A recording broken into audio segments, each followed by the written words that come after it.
नमस्कार भाइयों बहनों देवियों सज्जनों, स्वागत है आपका सीए इंटर लॉ के रिवीजन में और आपका फ्यूचर ऑफ एजुकेशन में बहुत स्वागत है। आपको अगर ये रिवीजन लेक्चर्स अच्छे लग रहे हैं तो don't forget to like share and subscribe because it will help us, it will help me and even I get motivated. And don't forget to comment, मेरे को कमेंट्स बड़ा अच्छा लगता है पढ़ना। और कुछ क्वेरीज भी है तो आप लोग नीचे हमने कॉन्टैक्ट डिटेल्स दिए, वहां पर आप लिंक में जाकर अपने क्वेरीज भी आप मुझसे पूछ सकते हैं। आप you can connect with me and I will be able to help you out with all your study related issues. Okay, चलो फिर रिवीजन स्टार्ट करते हैं फटाक से हम लोग। ये आखिरी चैप्टर है, चैप्टर नंबर 10 जो बात करते हैं ऑडिट ऑडिटर्स। ये चैप्टर नंबर जो 10 है ये 139 से 148 तक हमारा चलता है। तो 139 में बहुत सारे सबसेक्शंस है। 139 का सबसे पहला सबसेक्शन 1 है, ये बात करता है appointment of subsequent auditor in a company other than government company. किसके बारे में? ये appointment of subsequent auditor of a company other than government company. इसमें ऐसा बोला है कि भाई ऑडिटर जो है ये पहले एजीएम, फर्स्ट एजीएम को अपॉइंट होता है।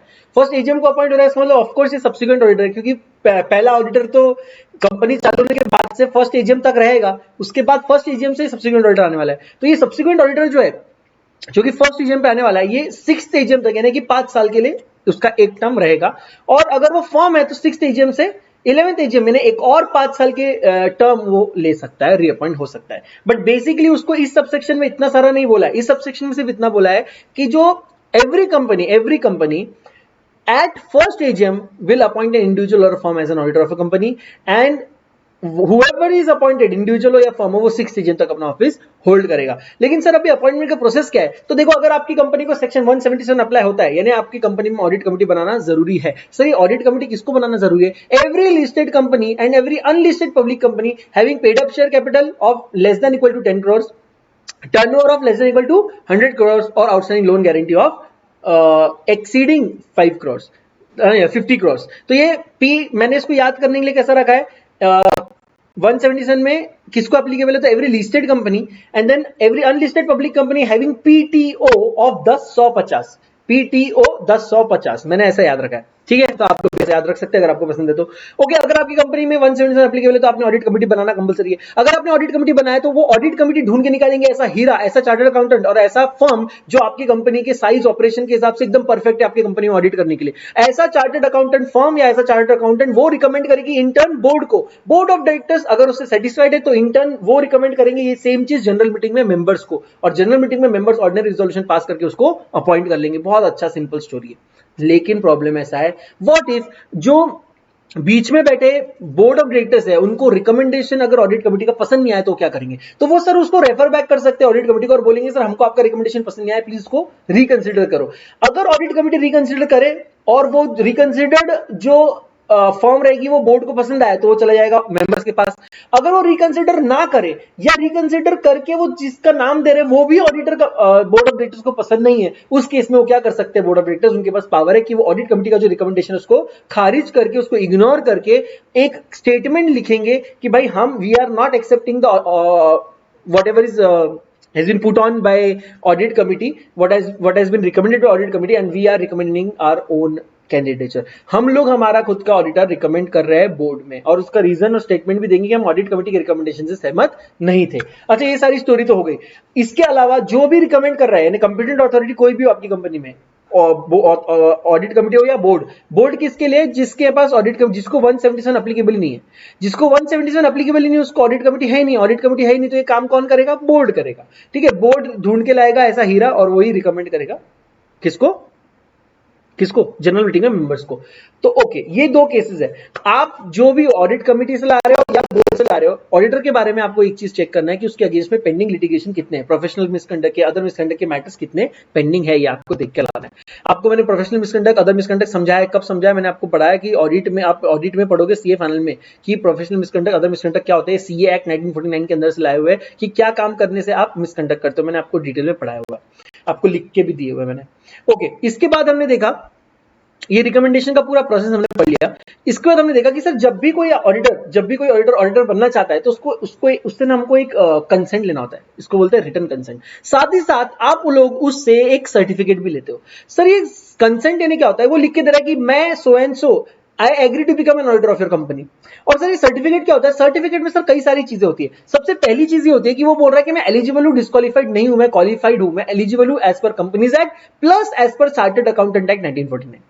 ठीक है, तो मैं पहली चीज क्या बोल रहा हूं कि मैं डिस्क्वालिफाइड नहीं हूं as per companies act and also as per CA act. उसके अलावा मैं बोल रहा हूं अगर आप मेरा अपॉइंटमेंट अभी आप करते हो, अगर आप मेरा अपॉइंटमेंट ये जो करने वाले हो या आप कर रहे हो, ये किसी भी कंपनीज एक्ट के टर्म को ब्रेक नहीं करता है। तीसरा वो बोलता है कि जो लिमिट मुझे दी गई है कंपनीज एक्ट के अंदर, जो कि हमने 141(3)(g) में पढ़ा है, क्या पढ़ा है उसमें? पढ़ा है हमने 20 ऑडिट का लिमिट है। वो जो लिमिट दिया है मैं उसके अंदर हूं, मैंने वो लिमिट क्रॉस नहीं किया, और आप मुझे अपॉइंट करेंगे तो भी वो लिमिट क्रॉस, ये अपॉइंटमेंट के बाद भी वो लिमिट क्रॉस नहीं होने वाली है। ठीक है, इसके अलावा आप बोलेंगे कि जितने लिस्ट ऑफ प्रोसीडिंग्स पेंडिंग थे मैंने आपको दे दिए, इसके अलावा कोई भी नया मेरे ऊपर कोई केस पेंडिंग नहीं है, अगर आपको मिल जाए तो मैं आप जो सजा देने मैं ले लूंगा।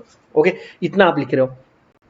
फिर इसके अलावा आपको एक और सर्टिफिकेट देना पड़ता है कि मैंने सेक्शन 141 को पूरी तरह फॉलो किया है। Sir section 141 is about eligibility, qualification and disqualification. फिर इसके बाद एक बार ये सारी चीजें मिल गई ऑडिटर को के बारे में, ऑर्डिनरी रिजोल्यूशन पास हो गया, मतलब वो हो गया अपॉइंट। एक बार वो ऑडिटर अपॉइंट हो गया तो उसके नेक्स्ट 15 डेज के अंदर ADT 1 फॉर्म भर के company will intimate to ROC that we have appointed our auditor, हमको हमारा हीरा मिल गया है। और ये फर्स्ट AGM में अपॉइंट हुआ है, 6th AGM तक रहेगा, ये तो फिक्स हो गया है। ओके, फिर इस NFRA रूल्स ने 3 बहुत इंपॉर्टेंट पॉइंट लाए।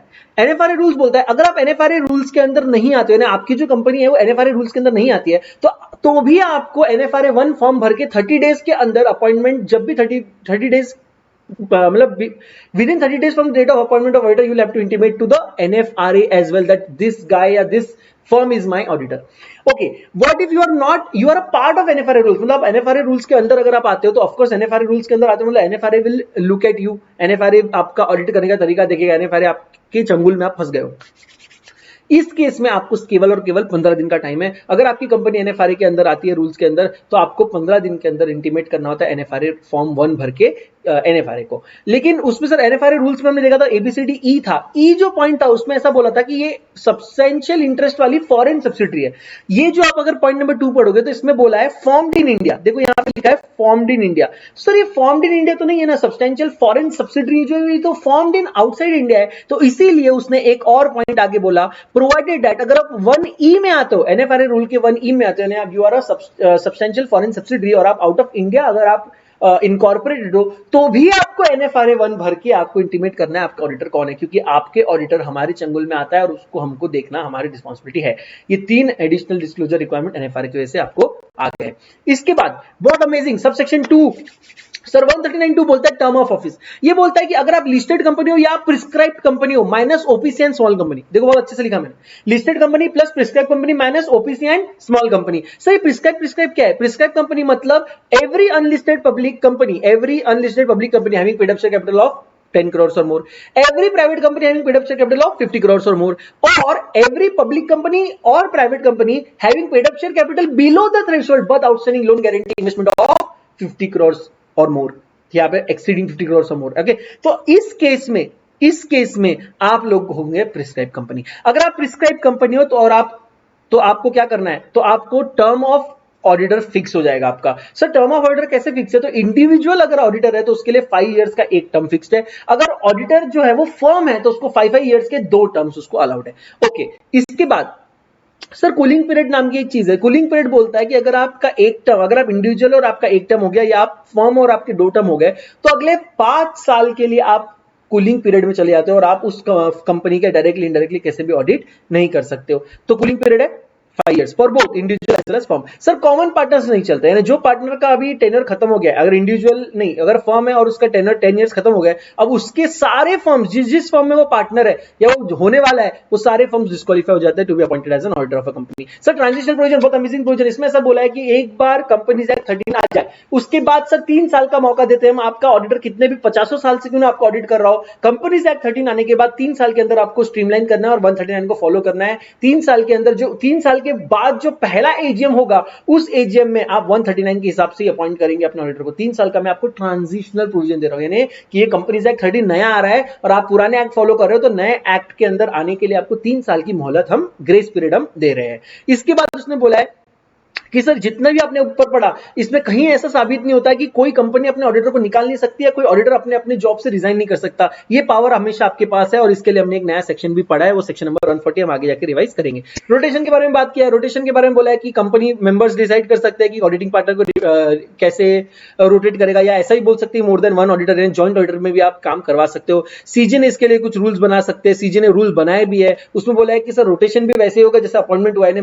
ऑडिट कमिटी अगर आपको एप्लीकेबल है तो ऑडिट कमिटी बोर्ड को बताएगी, बोर्ड मेंबर्स को बताएंगे, ऑडिट कमिटी नहीं तो डायरेक्टली बोर्ड मेंबर्स को बताएंगे और उस हिसाब से रोटेशन होगा। ओके, रोटेशन में वही है कि रोटेशन करते रहो और ब्रेक, जब भी ब्रेक गिनना है तो 5 consecutive years का आपको ब्रेक रहेगा, तभी आप उसको ब्रेक मानोगे। कूलिंग पीरियड 5 years कंपलसरी है। ओके, ये मैंने कहा कैसे कैलकुलेशन के बाद आप देख रहे हैं इंडिविजुअल 5 के नीचे नहीं जाता टोटल और फर्म 10 के नीचे नहीं जाता। अगर आपको कैलकुलेशन समझा नहीं है तो आप मुझे पूछ सकते हो, मैंने इसको हमारे क्लास में बहुत अमेजिंग से समझाया है। उतना पार्ट अगर मुझसे हो पाए तो मैं कट करके अपलोड कर दूंगा या आपके लिए स्पेशल बना भी सकता हूं। फिर आया फर्स्ट ऑडिटर। फर्स्ट ऑडिटर बोलता है 139(6), वो बोलता है कि अगर आप नॉर्मल कंपनी हो, यानी नॉर्मल कंपनी मतलब company other than government company, अगर आप company other than government company हो तो आपका first auditor board of directors decide करेंगे within 30 days from the date of incorporation of company. अगर बोर्ड ऑफ डायरेक्टर्स ये करने में असमर्थ रहे, फेल हो गए, तो वो इन्फॉर्म करेंगे मेंबर्स को, members with in next 90 days EGM रख के अपना फर्स्ट ऑडिटर अपॉइंट कर लेंगे। सर ये फर्स्ट ऑडिटर जो है, ये फर्स्ट ऑडिटर ये जिस दिन अपॉइंट हुआ उस दिन से लेके फर्स्ट एजीएम तक ही अपना ऑफिस होल्ड करेगा, उसके बाद उसका ऑफिस खत्म हो जाएगा। क्यों? क्योंकि फर्स्ट एजीएम में आप 131 में सब्सिक्वेंट ऑडिटर अपॉइंट करने वाले हो। Is that clear? Calculate sir, अगर आपके ऑफिस में आपका जो ऑडिटर रास्ते पे चल रहा था, गाड़ी ने उड़ा दिया, बेचारा स्वर्गवासी हो गया। अगर आपके ऑफिस ऑडिटर का ऑफिस वैकेंट हो जाता है फॉर एनी रीजन, वो डेथ हो गया, रेजिग्नेशन हो गया या निकाल दिया गया, जो भी है, अगर वो वैकेंसी है तो वैकेंसी कौन फिलअप कर सकता है? तो अगर अदर कंपनी की आप बात करें तो board of directors with in 30 days ये वैकेंसी फिल कर सकते हैं। केवल इसमें एक बात का आपको ध्यान रखना है, अगर vacancy is due to resignation of earlier auditor, अगर पुराना ऑडिटर रिजाइन करके गया है, उस केस में आप 30 days में अपॉइंट तो करेंगे नया auditor in place of casual vacancy auditor जिसको आप बोलते हैं, लेकिन जब भी उसको अपॉइंट करेंगे उसके नेक्स्ट 3 months के अंदर आपके एक जनरल मीटिंग लेकर उसमें इसका अपॉइंटमेंट को अप्रूवल करवाना पड़ेगा, कंपलसरी है, only in case of resignation. एक और चीज याद रख लो, ये जो कैजुअल वैकेंसी ऑडिटर आता है, ये इसका टेनर जो होता है, ये पुराने ऑडिटर के टेनर जितना बड़ा नहीं होता है, इसका टेनर सिर्फ अगले एजीएम तक होता है। नेक्स्ट एजीएम में फिर मेंबर्स एक नया ऑडिटर रख देंगे। तो ये जस्ट वैकेंसी अगर क्रिएट हो गई तो बोर्ड ऑफ डायरेक्टर्स के पास 30 days का पावर है। अब आते हैं सर गवर्नमेंट कंपनी या ऐसी कंपनी जो CG SG partly bye CG partly bye SG partly bye CG partly by one और मोर एसजी से ओनली एसजी से हेल्ड किया जा रहा है। अगर ऐसी कोई कंपनी है तो इसका auditor within 180 days of the commencement of financial year CAG यानी कंट्रोलर और auditor general of India appoint करेगा। This is subsequent auditor in case of government company. Subsequent auditor in case of government company कब appoint हो रहा है? Within 180 days from the commencement of financial year. Okay sir, फिर first auditor कब होता होगा? Sir first auditor के लिए ऐसा बोला है कि within 60 days of incorporation या registration of company CAG within next 60 days एक ऑडिटर रखा देगी। अगर सीएजी फेल हो गई तो नेक्स्ट 30 days में बोर्ड कर देगा, अगर बोर्ड भी फेल हो गया तो नेक्स्ट 60 days में मेंबर्स कर देंगे ईजीएम हेल्ड करके। और सर अगर कोई वैकेंसी हो जाता है गवर्नमेंट कंपनी के ऑडिटर में तो सर पहले 30 days में सीएजी करेगा, अपॉइंट करने का ट्राई करेगा। अगर सीएजी फेल हो जाता है तो नेक्स्ट 30 days में बोर्ड अपॉइंट कर सकते हैं। इसके बाद आता है सर क्या रीअपॉइंट कर सकते हो आप रिटर्निंग ऑडिटर को? यस, आप रीअपॉइंट कर सकते हो, लेकिन आपको 3 कंडीशन फॉलो करनी है। पहला, he should not be disqualified to be appointed as an auditor. Second, he should not have given his written unwillingness to be appointed as an auditor. तीसरा, SR has not been passed appointing someone else as an auditor of a company or expressly providing that the returning auditor should not be reappointed. आपने disqualified नहीं हो, आपने अपना unwillingness नहीं दिया, आपने लिख के नहीं दिया कि मैं आपका ऑडिटर नहीं बनना चाहता। या तीसरा, कोई ऐसा एसआर पास नहीं हुआ है जिसमें किसी और फर्म को या किसी और ऑडिटर को एज एन ऑडिटर अपॉइंट कर लिया। अब किसी और को अपॉइंट कर लिया मतलब ऑफ कोर्स आपको रीअपॉइंट नहीं करेंगे। या ऐसा एसआर पास हुआ है जिसमें स्पेसिफिकली लिखा है कि भाई इसको रीअपॉइंट नहीं करेंगे, हम चाहे किसी गधे को लेकर आके बैठा देंगे लेकिन इसको रीअपॉइंट नहीं करेंगे। मतलब इतना गंदा नहीं है, लेकिन ऐसा अगर एक्सप्रेसली लिखा है कि हम इसको रीअपॉइंट नहीं करेंगे तो इस केस में भी आपका रीअपॉइंटमेंट पॉसिबल नहीं है। So, अगर किसी एजीएम में अगर किसी को अपॉइंट नहीं किया जाता इसका मतलब जो एग्जिस्टिंग ऑडिटर है वही कंटिन्यू करता है। ओके, ऑडिट कमेटी के रिकमेंडेशन की बात देखी थी। एनएफआरए के रूल्स, एनएफआरए के रूल्स में हमने देखा था कि एनएफआरए को बहुत खतरनाक पावर्स है। वो आपके वर्किंग पेपर्स जो कि हमने आपको डिटेल में पढ़ाया है, वर्किंग पेपर्स चेक कर सकते हैं, आपके क्वालिटी कंट्रोल सिस्टम देख सकते हैं। इसके अलावा आपको other testing supervisor quality control भी चेक कर सकते हैं। गवर्नेंस प्रैक्टिसेस, इंटरनल पोजीशंस, आपकी प्रोसेसेस क्या है, आपकी क्वालिटी क्या है, आपका रेपुटेशन क्या है, ये सारी चीजें भी चेक कर सकते हैं। कुछ एडिशनल इंफॉर्मेशन अगर उनको लगती है वो आपसे मांग सकते हैं, आपको पर्सनली प्रेजेंट प्रेजेंट होने के लिए बोल सकते हैं, मॉनिटर एंड एनफोर्स कर सकते हैं आप कैसे क्वालिटी से काम कर रहे हो। फिर आपकी प्रोप्राइटरी या कंपनी की कोई प्रोप्राइटरी कॉन्फिडेंशियल इन्फॉर्मेशन यूजुअली तो वो बाहर नहीं देंगे, लेकिन अगर उनको लग रहा है कि ये इन्फॉर्मेशन देना बहुत ज्यादा जरूरी है क्योंकि ऑडिटर ने बहुत गंदा काम किया है, उस केस में उनके पास वो भी पावर है कि प्रोप्राइटरी और कॉन्फिडेंशियल इन्फॉर्मेशन भी बाहर जाकर सेंट्रल गवर्नमेंट को इन्फॉर्मेशन वो दे सकते हैं। फिर इसके बाद में बोला है कि अगर आपके रीजन टू बिलीव है उनके पास, तो वो फर्दर आपके ऊपर इन्वेस्टिगेशन कराने का भी उनके पास पावर है। फिर क्वालिटी के लिए वो क्या करेंगे, तो सर वो आपको measures to improve your quality आपको बताएंगे। वो बताएंगे कि सर ऐसा नहीं, ऐसे काम करो तो आप क्वालिटी इंप्रूव कर सकते हो। अगर ये जब आपको बता देंगे तो आपसे ये भी पूछेंगे कि आपने वो कंप्लाई किया है कि नहीं, जो मैंने लास्ट टाइम बोला था। अच्छा से पूछेंगे नहीं, आप अगले साल आप जब ऑडिट करें तो चेक भी करेंगे, मॉनिटर करेंगे जो मैंने उसको लास्ट ईयर डायरेक्शन दिए थे क्या उसने फॉलो किया है कि नहीं, ये सारी चीजें वो देखेंगे। अगर उनको लगता है कि आपको क्वालिटी रिव्यू करना चाहिए तो institute of chartered accountants of India का सीए एक्ट 1949 में एक क्वालिटी रिव्यू बोर्ड भी बना हुआ है, उसको भी वो आपका पर्टिकुलर मैटर रिकमेंड करके बोल सकते हैं कि भाई आप क्यूआरबी, आप क्वालिटी रिव्यू के लिए बैठे हो, इस पर्टिकुलर फॉर्म का क्वालिटी रिव्यू करके हमको बताओ। इसके बाद का सेक्शन नंबर 140 बहुत इंपॉर्टेंट सेक्शन, ये बात करता है रिमूवल और रेजिग्नेशन ऑफ ऑडिटर। सर अगर आपको किसी ऑडिटर को निकालना है तो सबसे पहले आप स्पेशल नोटिस दो फॉर कॉलिंग बोर्ड मीटिंग।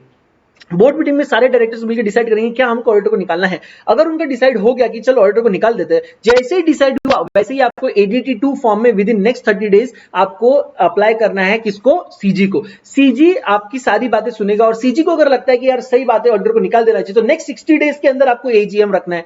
अब नेक्स्ट 60 डेज में जनरल मीटिंग रखना है, तो इसके लिए आपको पहले क्या करना पड़ेगा, जनरल मीटिंग के लिए एक स्पेशल नोटिस देना पड़ेगा। वो स्पेशल नोटिस सर डायरेक्टर्स को जाएगी, मेंबर्स को जाएगी ऑफकोर्स क्योंकि जनरल मीटिंग है, और साथ ही साथ ऑडिटर को भी जाएगी। ऑडिटर को उस पर्टिकुलर जनरल मीटिंग में राइट रिटर्न रिप्रेजेंटेशन या reasonable opportunity of being heard का भी पावर देना है। और इसके बाद वो मीटिंग होगी, मीटिंग में अगर एसआर पास हो गया, एसआर पास करके ही आप किसी ऑडिटर को रिमूव कर सकते हो। एसआर अगर पास हो गया तो ऑडिटर रिमूव कर दिया जाएगा।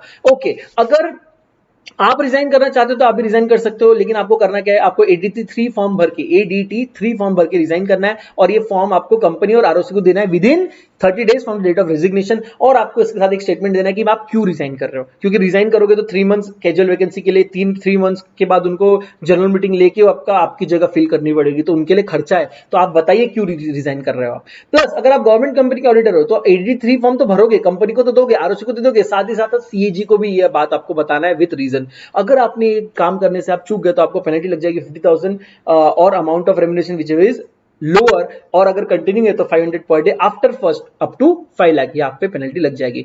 आप अगर अपॉइंट करना चाहते हो अदर देन रिटायरिंग ऑडिटर को तो आप कर सकते हो, लेकिन उसके लिए आपको कुछ रिक्वायरमेंट फॉलो करनी है। क्या रिक्वायरमेंट फॉलो करनी है, आपको यहां पे बहुत अमेजिंग लिखा है, if the retiring auditor has not completed 5 years or 10 years as the case may be, individual के लिए 5 years और इसके लिए 10 years, special notice is required to be given for appointing someone else instead of retiring auditor और expressly providing that the retiring auditor should not be reappointed. तो आपको SR पास करना पड़ेगा, तभी आप किसी और को अपॉइंट कर सकते हो या एक्सप्रेसली प्रोवाइड कर सकते हो कि रिटायरिंग ऑडिटर को हम रीअपॉइंट नहीं करेंगे। एक बार ऐसा रिजोल्यूशन बन गया, ऐसा स्पेशल नोटिस गया, तो ये नोटिस किसको जाएगा, ऑफकोर्स मेंबर्स को जाएगा, डायरेक्टर्स को जाएगा और साथ ही साथ ऑडिटर को भी जाएगा। ऑडिटर को इस पर्टिकुलर बात पे रिटर्न रिप्रेजेंटेशन देने का पावर है। सर ये रिटर्न रिप्रेजेंटेशन क्या होता है, वो अपना मत लिख के देता है, मेरा हिस्सा सुनो, मेरी साइड ऑफ द कहानी सुनो कि ये लोग मुझे क्यों निकालना चाहते हैं, ये भी सुनो, तो वो अपना हिस्सा बोल सकता है। उसके पास ये पावर है कि वो ये भी बोल सकता है कि जो मैंने रिटर्न रिप्रेजेंटेशन किया वो सबको पहले बताओ कि ऑडिटर ने रिटर्न रिप्रेजेंटेशन किया है, और मैंने क्या रिटर्न रिप्रेजेंटेशन किया ये भी हर उस व्यक्ति में बांटो जिसमें आपने नोटिस ऑफ जनरल मीटिंग बांटी है। और कंपनी का ये ड्यूटी है कि रिटर्न रिप्रेजेंटेशन जो ऑडिटर से उनको मिल रहा है अगर टाइमली मिल गया तो जिस व्यक्ति को उन्होंने नोटिस ऑफ जनरल मीटिंग भेजी है उस व्यक्ति को उनको ये इंटीमेट करना पड़ता है कि सर रिटर्न रिप्रेजेंटेशन हमने सीए ने दिया है और ये रिटर्न रिप्रेजेंटेशन दिया है, ताकि जो लोग मेंबर्स है वो क्लियरली डिसाइड कर सके कि ऑडिटर को रिमूव करना चाहिए या नहीं रिमूव करना चाहिए, क्योंकि उनको एसआर पास करना है मीटिंग में। Is that clear? तो अभी क्या होगा, अभी सर प्रॉब्लम ऐसा है कि कुछ ऑडिटर इस पर्टिकुलर पावर को मिसयूज कर सकते हैं, अब्यूज कर सकते हैं। उसने रिटर्न रिप्रेजेंटेशन में गालियां लिख के दे दी, कंपनी की कुछ ऐसी इंफॉर्मेशन बाहर दे दी जो बाहर नहीं जानी चाहिए, या वो अब्यूज कर रहा है अगर ये पावर, तो ट्रिब्यूनल के पास एप्लीकेशन करेगी कंपनी और बोलेगी कि सर ये रिटर्न रिप्रेजेंटेशन का पावर हमारा चार्टर्ड अकाउंटेंट अब्यूज कर रहा है, प्लीज कृपया करके हमें परमिशन दो कि हम इसको सर्कुलेट ना करें या रीड आउट ना करें। क्योंकि क्या होता है, अगर आप सर्कुलेट नहीं कर पाते तो ऑडिटर के पास पावर है कि आपको रीड आउट करने बोले, वो जनरल मीटिंग के बीच में खड़े रह के आपको पढ़ना पड़ेगा उसका पूरा रिटर्न रिप्रेजेंटेशन। अगर वो भी नहीं है तो पर्सनली भी बात कर सकता है, इतना उसको पावर है। तो इसीलिए वो ट्रिब्यूनल से आप परमिशन लाके ऑडिटर का ये जो रिटर्न रिप्रेजेंटेशन है सर्कुलेशन से रोक सकते हो, इसको रीड आउट करने से रोक सकते हो, ऑडिटर को बोलने से रोक सकते हो, और इस केस करने का जो भी एक्सपेंस होगा वो ऑडिटर बियर करेगा। ओके अगर ट्रिब्यूनल को पता चलता है कि आप फ्रॉडुलेंट ऑडिटर हो, यानी आप फ्रॉड कर रहे हो, ऑडिटर हो लेकिन फ्रॉड कर रहे हो, तो कैसे? आइदर सुओ मोटो यानी खुद से उसको पता चला, या सीजे ने रिकमेंड किया तब उसको पता चला, किसी और पर्सन ने एप्लीकेशन किया तब उसको पता चला कि ट्रिब्यूनल को कि ये जो बंदा है, जो ऑडिटर है, ये फ्रॉडुलेंट आदमी है। आपको वो उस कंपनी को ऑर्डर देंगे कि ये ऑडिटर को सबसे पहले इंस्टेंटली चेंज करो, यानी जो एग्जिस्टिंग है उसको अभी के अभी ऑफिस से बाहर निकालो, मैं जो बता रहा हूं उसको आइदर लगाओ, या तो अपने मन से किसी और को लाना चाहो तो वो भी कर सकते हो। जो एज पर ऑर्डर वो निकालने, चेंज ऑफ ऑडिटर करने का उनके पास पावर है। हाँ, अगर सीजे ने रिकमेंड किया है तो ट्रिब्यूनल की ड्यूटी है कि 15 दिन के अंदर वो ऑडिटर के ऊपर मतलब केस करके डिसाइड करे कि ऑडिटर फ्रॉडुलेंट है या नहीं और उसको रिमूव करे। एक बार अगर आप पकड़े जाते हो तो अगले 5 साल के लिए आप किसी भी कंपनी में ऑडिटर नहीं बन सकते, और तो और आप पे 447 की पेनल्टी भी लग जाती है। इतना हमने देखा था।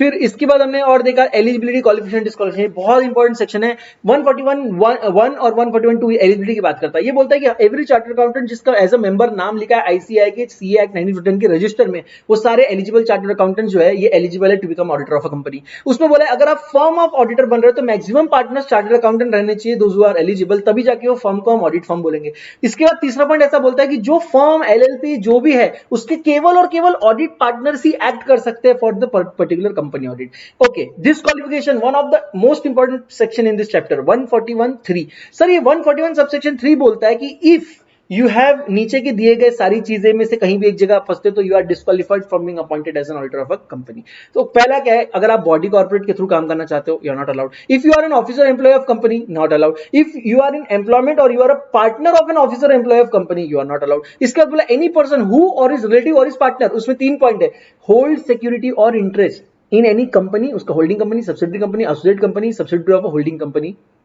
You are disqualified. लेकिन एक प्रोविजो है, प्रोविजो बोलता है कि रिलेटिव कंपनी में फेस वैल्यू 1 लाख तक का होल्ड कर सकते हैं। अच्छा, करेक्टिव एक्शन के लिए भी 60 डेज का पावर है। अगर आप ऑलरेडी अपॉइंटेड हो और बाद में ये आप डिस्क्वालिफिकेशन होता है तो 60 डेज का टाइम है, आप 60 डेज में ये प्रॉब्लम सॉल्व करके आप आगे बच सकते हो। फिर पॉइंट नंबर 2 बोलता है एनी पर्सन, उसका रिलेटिव या उसका पार्टनर अगर इंडेटेड है to the company of amount of exceeding 5 lakh. तीसरा पॉइंट बोलता है एनी पर्सन, पार्टनर और relative अगर has given any guarantee or any security in relation to a debt due by third person to the company, an amount of guarantee or security exceeds 1 lakh rupees, ये 3 cases में आप disqualify हो जाते हो। ये point number D है। Point number ई बोलता है अगर आपकी बिजनेस रिलेशनशिप रखते हो, क्या बोलता है, आप अगर कोई बिजनेस रिलेशनशिप रखते हो डायरेक्टली और इनडायरेक्टली कंपनी के साथ, कंपनी के सब्सिडरी, होल्डिंग, एसोसिएट या सब्सिडरी ऑफ होल्डिंग या एसोसिएट ऑफ होल्डिंग, इनके साथ अगर आप कोई बिजनेस रिलेशनशिप रखते हो तो आप डिस्क्वालीफाइड हो जाते हो। सर ये बिजनेस रिलेशनशिप मतलब any transaction involving commercial purpose. अब ये कमर्शियल पर्पस के 2 एक्सेप्शन है, एक है प्रोफेशनल कैपेसिटी में किया गया काम और दूसरा है very good arms length transaction में किया गया काम। अगर ये 2 टाइप के ट्रांजैक्शन है तो आपको एक्सेप्शन मिल जाएगा और आप डिस्क्वालीफाई नहीं होंगे। अगर ये 2 केस छोड़ के कोई और तरह का कमर्शियल ट्रांजैक्शन अगर है तो आप डिस्क्वालीफाइड हो जाते हो to be appointed as an auditor of a company. इसके बाद एक और बात बोला है, अगर आपका कोई रिलेटिव या आपका एनी पर्सन, उसका जो रिलेटिव है वो आइदर डायरेक्टर या केएमपी है कंपनी का, तो वो आप ऑडिटर नहीं बन सकते। फॉर एग्जांपल मेरी वाइफ अगर किसी कंपनी में डायरेक्टर है तो मैं वो कंपनी का ऑडिटर नहीं बन सकता because my relative is a director या my relative is a KMP. ध्यान रखने वाली बात यह है कि डायरेक्टर और केएमपी के ही केस में अप्लाई होता है, ऑफिसर एम्प्लॉय के केस में रिलेटिव अप्लाई नहीं होता है। यानी अगर मेरी वाइफ कोई नॉर्मल ऑफिसर होती तो मैं उस कंपनी का ऑडिटर बन जाता, लेकिन अगर मेरी वाइफ केएमपी या डायरेक्टर है तो मैं ऑडिटर नहीं बन सकता।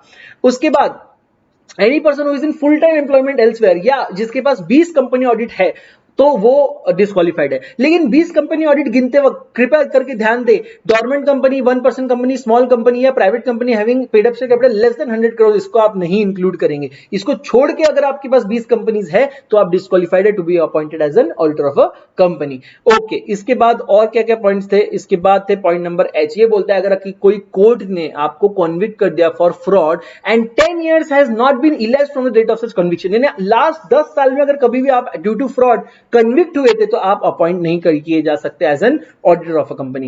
एंड अगर आपने कोई सर्विस प्रोवाइड की जो कि 144 में आपको प्रोहिबिट किया है वो सर्विस प्रोवाइड करने से, तो भी आप डिस्क्वालीफाई होते हो। यानी 144 किस बारे में बात करता है? Services not to be rendered by auditor. जब 144 क्लियरली बोल रहा है कि ये सर्विस आपको नहीं करना है, वो सर्विस आप अगर कर रहे हो तो फिर आप हो गए डिस्क्वालीफाइड।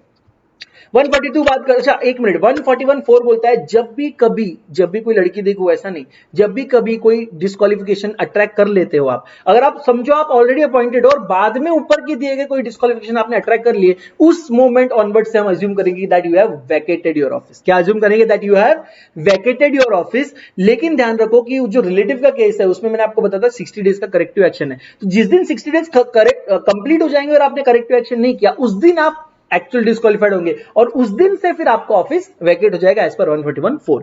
ओके, फिर रेम्यूनरेशन ऑफ ऑडिटर में 142 में बात किया, रेम्यूनरेशन कौन फिक्स करेगा? जनरल मीटिंग में मेंबर्स फिक्स करेंगे, अगर आप फर्स्ट ऑडिटर तो बोर्ड फिक्स करेगा। और रेम्यूनरेशन में क्या आएगा? ऑडिट फीस आएगा और एनी एक्सपेंसेस एक्सटेंडेड वो भी आएगा। लेकिन क्या नहीं आएगा? अगर आपने कोई अदर सर्विस दी है उसके लिए कोई फीस मिली है तो वो ऑडिट फीस के अंदर नहीं आएगी। फिर हमने देखा था पावर्स एंड ड्यूटीज, ये बहुत इंपॉर्टेंट सेक्शन है। 143(1) बोलता है पावर्स ऑफ ऑडिटर, वो बोलता है कि कंपनी के हर एक बुक्स ऑफ अकाउंट और वाउचर्स को देखने का पावर है, कंपनी का हर एक इंसान से कोई भी इंफॉर्मेशन एक्सप्लेनेशन मंगाना ये आपका पावर है। इनफैक्ट सब्सिडियरी कंपनी के भी बुक्स ऑफ अकाउंट और इंफॉर्मेशन आप देख सकते हो, सब्जेक्ट टू कंडीशन दैट वो सीएफएस के लिए आपके लिए जरूरी है। ये तीन चीजें आपके पावर में आती है। फिर ड्यूटीज तो सर बहुत सारी है, आपको इंक्वायरी करनी है किस किस बारे में? आपको लोन्स एंड एडवांसेस अगर कुछ दिए और अगर सिक्योर्ड है तो एडिक्वेटली सिक्योर्ड है कि नहीं देखो, यानी loans advances which are secured against any security, तो सिक्योरिटी अमाउंट एडिक्वेट है कि नहीं वो देखो। दूसरा, मेयरली बुक एंट्री करके कोई अगर ट्रांजैक्शन है तो प्रीजुडिशियल टू नहीं इंटरेस्ट ऑफ द कंपनी, ये देखो। तीसरा, अगर आप इन्वेस्टमेंट कंपनी हो, अगर आप बैंकिंग कंपनी हो, तो आपने जो असेट्स है आपके शेयर्स, डिबेंचर, स्टॉक्स, इसको लेस देन परचेज वैल्यू पे क्यों बेच रहे हो भाई? कोई फ्रॉड का इंटेंशन तो नहीं है? बताओ। अगर आपने कोई loan advance as a deposit दिखाया है, आपने कोई पर्सनल एक्सपेंसेस रेवेन्यू अकाउंट में डाला है, आपने कोई शेयर्स इशू किया फॉर कैश लेकिन एक्चुअल कैश दिख ही नहीं रही है कि आई है, तो फिर ये क्यों है? ये सारी चीजों पे आपको इंक्वायरी करना कंपलसरी है। एक बार आपने ये सब देख लिया तो उसके बाद आपको करना क्या होता है? रिपोर्ट। सर रिपोर्ट करते वक्त आप हमेशा रिपोर्ट करोगे on the accounts examined by you, और फाइनेंशियल स्टेटमेंट जो भी आप कैश फ्लो जो भी देख रहे हैं आप उस पर अपना रिपोर्ट देंगे। आप रिपोर्ट बनाते वक्त you will have to make sure that आपने अकाउंटिंग स्टैंडर्ड, ऑडिटिंग स्टैंडर्ड और जो भी रिलेवेंट आपको मैटर्स बोले कि यार ये फॉलो करने चाहिए, वो आपने फॉलो किए कि नहीं, ये आपको ध्यान रखना है। आप अपना ओपिनियन दे सकते हो ऑन फाइनेंशियल स्टेटमेंट, आप बोल सकते हो कि balance sheet true and fair view देती है कि नहीं, प्रॉफिट एंड लॉस स्टेटमेंट का जो प्रॉफिट और लॉस है एडिक्वेटली बराबर कैलकुलेट किया है कि नहीं, या कोई भी कैश फ्लो बराबर बनाए कि नहीं, ये सारी चीजों पर आप अपना ओपिनियन दे सकते हो। फिर आया 143 सब सेक्शन 3, ये बोलता है ऑडिटर को कुछ चीजों रिपोर्ट में और एडिशनली इंक्लूड करनी पड़ती है। क्या? उसको इंक्लूड करना पड़ता है कि जो भी information explanation which to the best of his knowledge and belief was necessary for the purpose of audit has been obtained by the auditor. जो भी इंफॉर्मेशन मुझे इस ऑडिट में मेरे हिसाब से जरूरी थी, मेरे को सारी इंफॉर्मेशन वो मिली, ये आपको बोलना है। सेकंड, आपको बोलना है कि मेरे हिसाब से जो बुक्स ऑफ अकाउंट प्रॉपर्ली बनाने चाहिए थे एज पर द एक्ट, ऐसे as per the act proper books of account बनाए हैं कंपनी ने। तीसरा, आपको क्या बोलना है कि जो भी ब्रांच ऑडिट है वो अगर उसका किसी और पर्सन ने ऑडिट किया है ना, आपने नहीं किया, किसी और पर्सन ने ऑडिट किया है, तो उस रिपोर्ट का आपने क्या किया, उस रिपोर्ट को आपने अपने रिपोर्ट में कैसे इनकॉर्पोरेट किया, वो भी आपको बताना है। इसके अलावा आपको बताना है कि कंपनी की जो balance sheet, profit and loss statement बने हो एज पर अकाउंट्स बने। ऐसा नहीं कि अकाउंट में कैपिटल का अमाउंट अलग दिख रहा है लेकिन बैलेंस शीट के कैपिटल अकाउंट का अकाउंट बैलेंस अलग लग रहा है, ऐसे नहीं हो सकता। जो अकाउंट्स में एक्चुअल पोजीशन है वही एक्चुअल पोजीशन बैलेंस शीट और प्रॉफिट एंड लॉस में दिखनी चाहिए। इसके अलावा रूल्स के थ्रू उन्होंने और भी चीजें बताई है। आपको बोला गया है कि सबसे इंपॉर्टेंट पॉइंट नंबर आई इसमें है, पॉइंट नंबर आई बोलता है, नहीं पहले पॉइंट नंबर एच, कुछ पॉइंट्स भूल गया मैं, रुको। यहां पर बैलेंस शीट का हो गया। बैलेंस शीट के बाद आप मुझे बताइए कि आप ने अकाउंटिंग स्टैंडर्ड फॉलो किया है कि नहीं, ये भी आपको इसमें रिपोर्ट में बताना पड़ता है कि कंपनी ने अकाउंटिंग स्टैंडर्ड फॉलो किया है कि नहीं। आपको आपके ऑब्जर्वेशंस और कमेंट्स और उसका कोई एडवर्स इफेक्ट अगर है फंक्शनिंग ऑफ कंपनी पे तो उसको स्पेसिफिकली हाईलाइट करना है।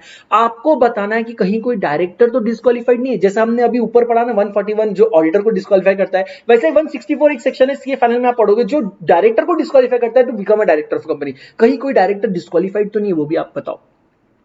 फिर आप सबसे इंपॉर्टेंट बताओ कि आपका क्या क्वालिफिकेशन, रिजर्वेशन, एडवर्स मार्क है, क्यों है, वो सब बताओ।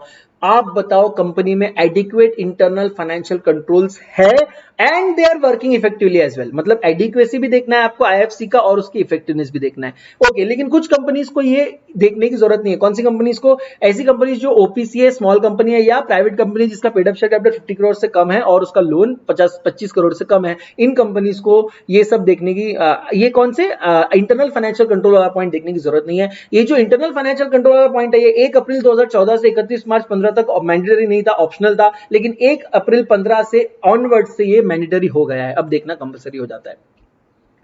ओके, इसके बाद इसके बाद हमने देखा था कुछ अदर मैटर्स भी अगर प्रिस्क्राइब्ड है तो वो भी देख लेते हैं। अदर मैटर्स में बोला है कोई अगर पेंडिंग लिटिगेशन है आपके अगेंस्ट में और उसका क्या इंपैक्ट होगा हमारी कंपनी पे, ये भी ऑडिटर को बताना जरूरी है। इसके अलावा अगर उसने long term material foreseeable loss अगर कुछ है due to long term contract या डेरिवेटिव कॉन्ट्रैक्ट, तो उसके लिए एडिक्वेट प्रोविजन बनाया कि नहीं बनाया वो भी आपको बताना है। इन्वेस्टर एजुकेशन प्रोटेक्शन फंड में कुछ पैसा डालना था लेकिन वो पैसा डालने में लेट हो गया आप, तो वो भी आपको बताना है। इसके अलावा कोई अगर डीमोनेटाइजेशन के वक्त आपने ब्लैक मनी कहीं डिपॉजिट तो नहीं किया, ये भी डिटेल्स आपको बताने हैं। और अगर कोई भी मैटर आप नेगेटिव में बता रहे हो, ऊपर जितने भी आपके रिपोर्टिंग ड्यूटीज अगर आप कुछ नेगेटिव में बता रहे हैं, नेगेटिव इन द सेंस कि रिपोर्टिंग करना था मेरे को ये पर्टिकुलर पॉइंट पे, बट वो पॉइंट इन्होंने कंपनी ने गलत बनाया है, तो मैं बोलूंगा कि company has not followed that accounting standard. अगर आप कोई भी ऐसा पॉइंट नेगेटिव में आंसर दे रहे हो तो उसके रीजन भी लिखो कि आपने कंपनी ने ये अकाउंटिंग एंट्रीज की है और जबकि अकाउंटिंग स्टैंडर्ड के हिसाब से ऐसी एंट्री करनी चाहिए, इसका मतलब they have not followed accounting standard. आपको रीजन के साथ ये रिपोर्ट देनी है।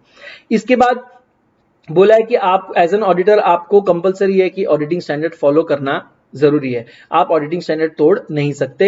एनएफआरए ने दिए गए डायरेक्शंस भी आप तोड़ नहीं सकते। एनएफआरए ने कुछ एडिशनल आपको रिपोर्टिंग रिक्वायरमेंट दिए जैसे कारो कंपनी ऑडिट रूल, ये भी आपको फॉलो करना जरूरी है। तो कारो का फुल फॉर्म है कंपनीज ऑडिटर्स रिपोर्ट ऑर्डर 2016। इसमें बहुत सारे पॉइंट होते हैं, फिक्स्ड असेट इन्वेंट्री और मतलब बहुत सारे ट्रांजेक्शंस के बारे में उसमें डिटेल्स दिए, लोन्स एडवांसेस रिलेटेड पार्टीज, वो सारी डिटेल्स भी आपको देने कंपलसरी, ये भी आप सीए फाइनल में पढ़ेंगे। अब आता है रिपोर्टिंग ऑफ फ्रॉड ऑडिटर, बहुत इंपॉर्टेंट सेक्शन है, मैं इसको फास्ट रिवाइज करा रहा हूं।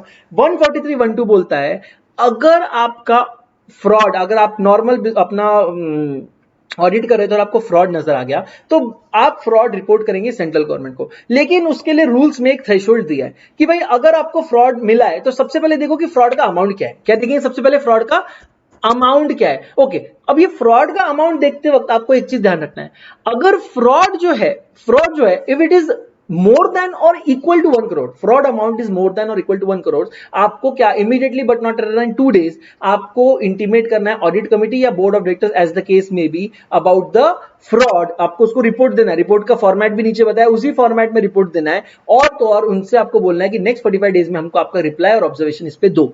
Now there can be two situations, either आपको नेक्स्ट 45 डेज में रिप्लाई आएगा या तो रिप्लाई नहीं आएगा। अगर आपको रिप्लाई आया तो जो रिप्लाई आया आपका जो रिपोर्ट था और उस रिप्लाई के ऊपर आपका कमेंट, ये तीनों चीजें आपको क्या करना है, आपको विद इन नेक्स्ट 15 डेज आपको सीजी को दे देने हैं और यहां पे आपका काम खत्म हो गया। अगर सर रिप्लाई नहीं आया तो आपको आपका रिपोर्ट और एक नोट देना है कि सर हमने तो कम्युनिकेट किया था बोर्ड से लेकिन बोर्ड ने कोई रिप्लाई नहीं किया। ये आपको with in next 15 days, 60 days खत्म होने के बाद 45 डेज खत्म होने के बाद 15 डेज के अंदर आपको ये सीजी को देना है। ओके, इसके अलावा आप जब मैं बोलता हूं कि सीजी को देना है तब आप समझ लो सीजी मतलब कौन, तो सेंट्रल गवर्नमेंट में कुछ तो मेल आईडी होगी, कुछ तो आदमी होगा। सर सेक्रेटरी एमसीए जो है ये इसके लिए रिस्पॉन्सिबल है। डायरेक्टली सारे के सारे फ्रॉड सेक्रेटरी एमसीए को जाते हैं, स्पेशल केस में कवर होकर जाते हैं, either registered post acknowledgement due से जाएंगे या तो स्पीड पोस्ट से जाएंगे। साथ ही साथ इसके साथ प्लस आपको मेल भी करना होता है for in confirmation of the post send, कि भाई मैंने पोस्ट से ये डिटेल्स भेजे, ये इस मेल में डिटेल्स उसके और दिए हैं मैंने, मतलब आप ये फेल सेफ मेथड है।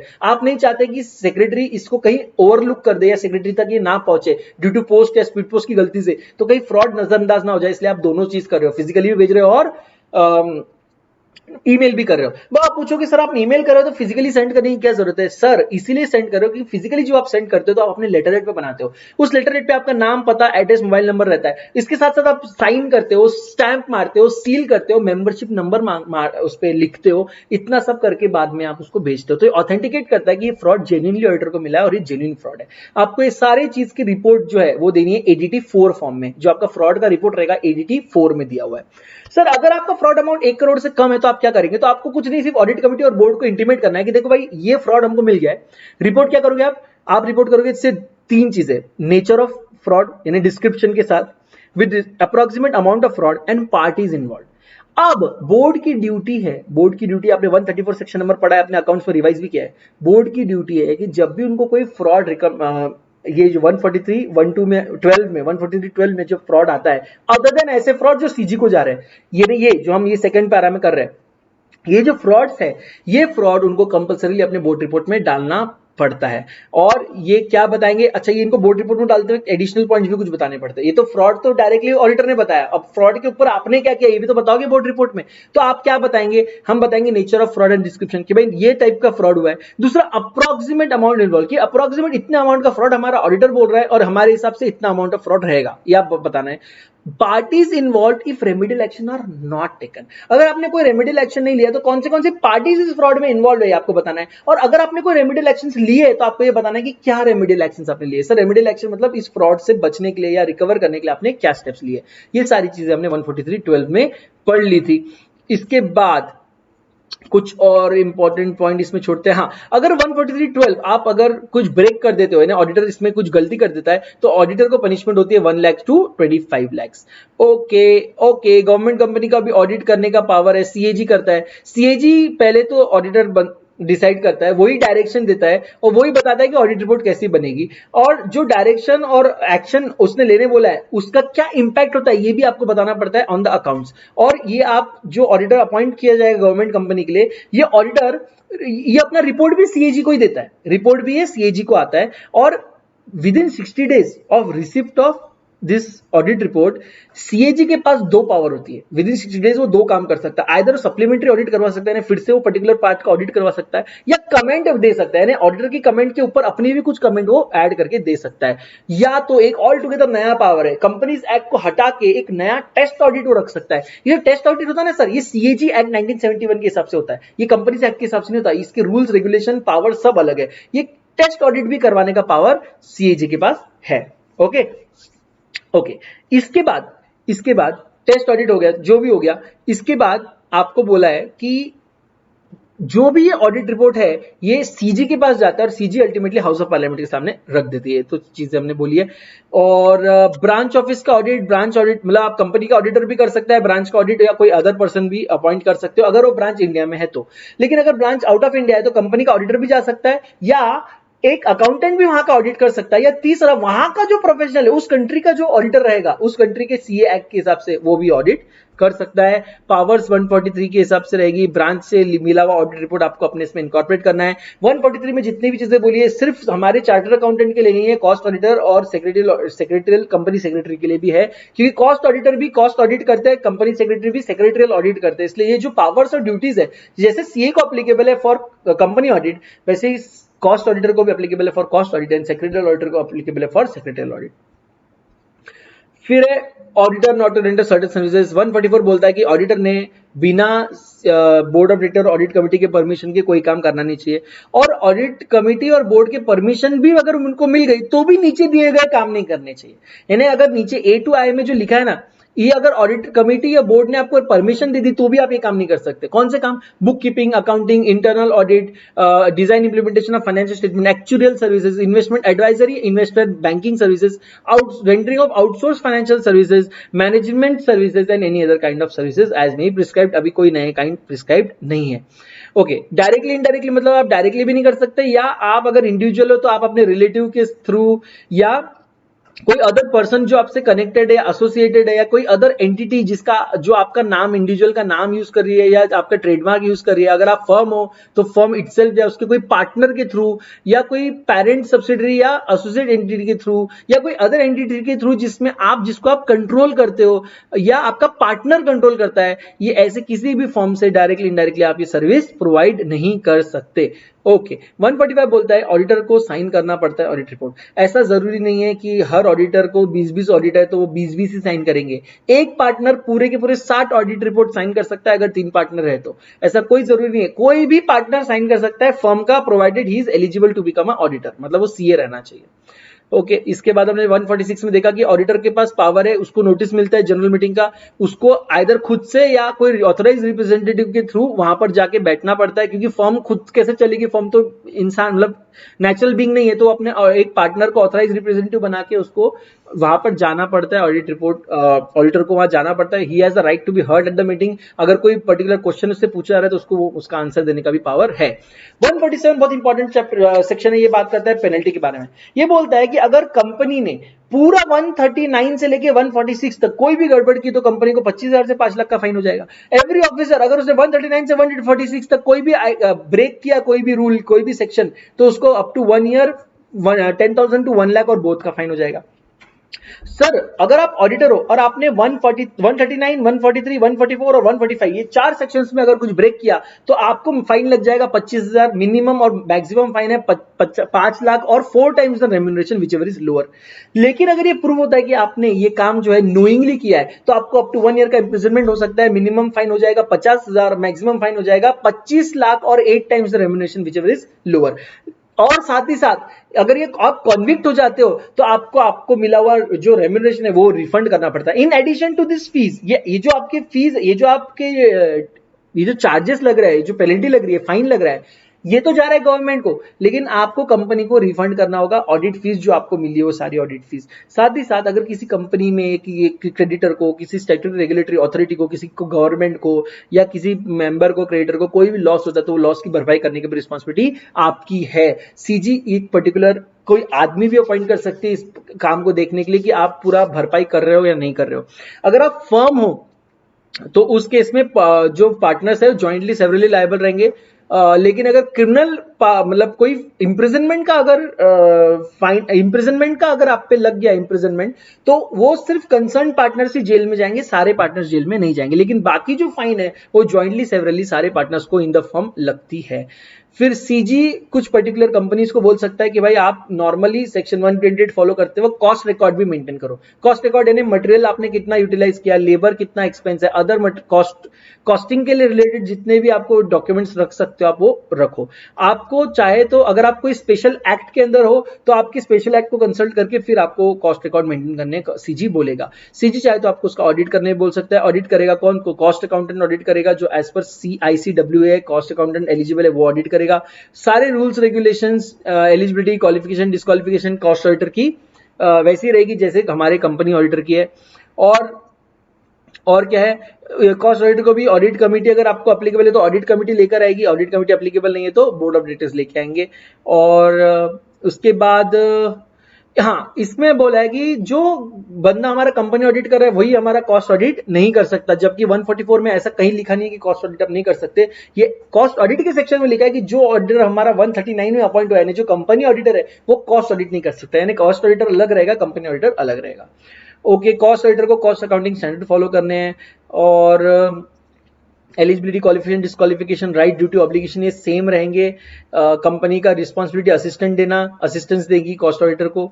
और कॉस्ट ऑडिटर अपना रिपोर्ट बोर्ड ऑफ डायरेक्टर्स को देगा, मेंबर को नहीं देगा। और जो बोर्ड ऑफ डायरेक्टर्स को जैसे ही रिपोर्ट मिलेगा विद इन 30 डेज क्या करेगा बोर्ड, अपना कमेंट के साथ ये जो रिपोर्ट है ये CRA 4 में सीजी को दे देगा, क्योंकि सीजी ने कॉस्ट ऑडिटर लगाया है तो सीजी को रिपोर्ट जाएगा। तो यानी पहले कॉस्ट ऑडिटर रिपोर्ट कर रहा है बोर्ड ऑफ डायरेक्टर्स को, बोर्ड ऑफ डायरेक्टर्स पे अपना कमेंट डाल रहे हैं, अपना एक्सप्लेनेशन डाल रहे हैं, और CRA 4 में विद इन 30 डेज किसको भेज रहे हैं? सीजी को भेज रहे हैं। ठीक है, ओके ओके। इसके बाद अदर, हाँ, सीजी को ये रिपोर्ट मिलने के बाद सीजी कुछ एक्स्ट्रा इंफॉर्मेशन भी मांग सकता है।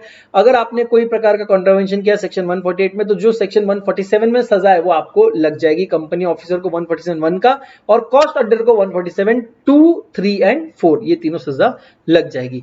जो भी राइट्स एंड ड्यूटीज पावर्स 143 में नॉर्मल ऑडिटर को अप्लीकेबल है वो सारे कॉस्ट ऑडिटर को भी अप्लीकेबल है। और इसी के साथ हमने थोड़ा फास्ट लेकिन ये ऑडिट एंड ऑडिटर्स का चैप्टर भी रिवाइज कर लिया। अगर आपको सच में वीडियोस मतलब यूजफुल लग रहा है तो प्लीज कमेंट कीजिए, लाइक कीजिए, शेयर कीजिए, सब्सक्राइब कीजिए अपने दोस्तों में जो लोग CA के क्लासेस लॉ के ढूंढ रहे हैं, या किसी को अगर इंटरेस्ट है तो उसमें जरूर मेरे ये रिवीजन वीडियोस और मेरे जो डेमो लेक्चर्स है उनमें शेयर कीजिए। हो सकता है आप किसी को, मुझे भी और किसी स्टूडेंट को, दोनों को हेल्प कर सके। Thanks a lot for your wonderful time. God bless you all and see you in our next video.